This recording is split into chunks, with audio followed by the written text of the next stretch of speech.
Another agency that's facing significant cuts under the president's administration is NOAA, the National Oceanic and Atmospheric Administration, and in particular, a research project that was being conducted there called Atlas 15 that helped to predict future rainfall. That's an important tool for regional planners and civil engineers who are relying on decades-old data in their planning and development. Sarah Kaplan is a climate reporter for The Washington Post who first reported that the Trump administration would be delaying the release of Atlas 15. She joins us now to explain. Sarah, it's great to have you with us tonight. I want to ask you, what is Atlas 15? Can you explain the research that was going on there? Yeah, so Atlas 15 is intended to be an updated data set of what scientists call precipitation frequency estimates. So if you've ever heard the phrase a 1 in 100 year flood, which means like a flood that's expected to happen once every, roughly 1% chance per year or once every 100 years, that comes from these NOAA data sets.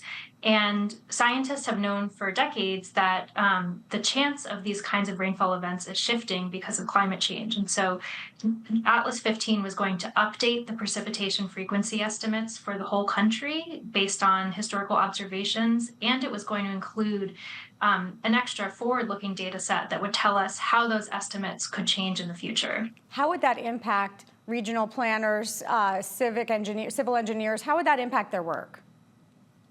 Yeah, so these estimates are hugely important. If you are designing a highway, for example, and you know that it needs a culvert for water to go through during an extreme rainfall event, the size of that culvert depends on how much rainfall you think you could potentially experience.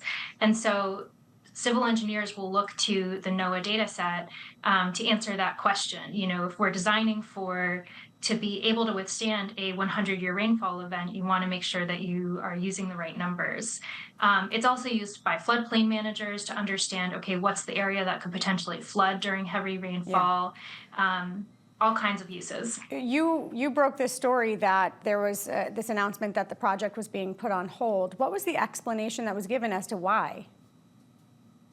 Yeah, so part of Atlas 15 is on hold. This is the forward-looking part that takes into account climate change to tell us what precipitation could look like in the future.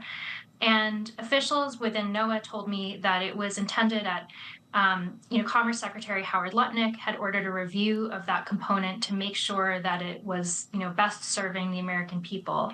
But they didn't say how long this hold is expected to last or why they thought it might not be serving.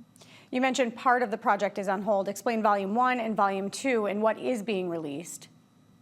So Volume 1 is based on historical observations. So for some parts of the country, these estimates haven't been updated in like 20 years or more. And so making sure that you have, when you're sort of saying this is what could happen, has a 1% chance of happening, you want to include data from the past 20 years. And that's what Volume 1 was going to do, was sort of bring the entire country up to date based on what we know has already occurred. And then Volume 2 would have been forward-looking and saying, okay, based on how we know climate will change in the future, how could these things continue to change? And that's really important for infrastructure, because if you're building a bridge or a house or a highway, you want that to last decades, right? And within the coming decades, we know that rainfall is going to be getting more intense. Disaster preparedness has never really been a partisan issue before. It's starting to feel like this perhaps is. Is this part of a trend that we're seeing of these types of projects being halted? Absolutely.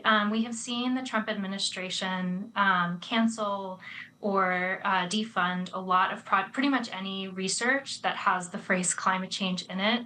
In the recent budget proposal that the administration presented to Congress, they proposed zeroing out all climate research at NOAA. And they've canceled the National Climate Assessment, which looks at how climate change is affecting the United States.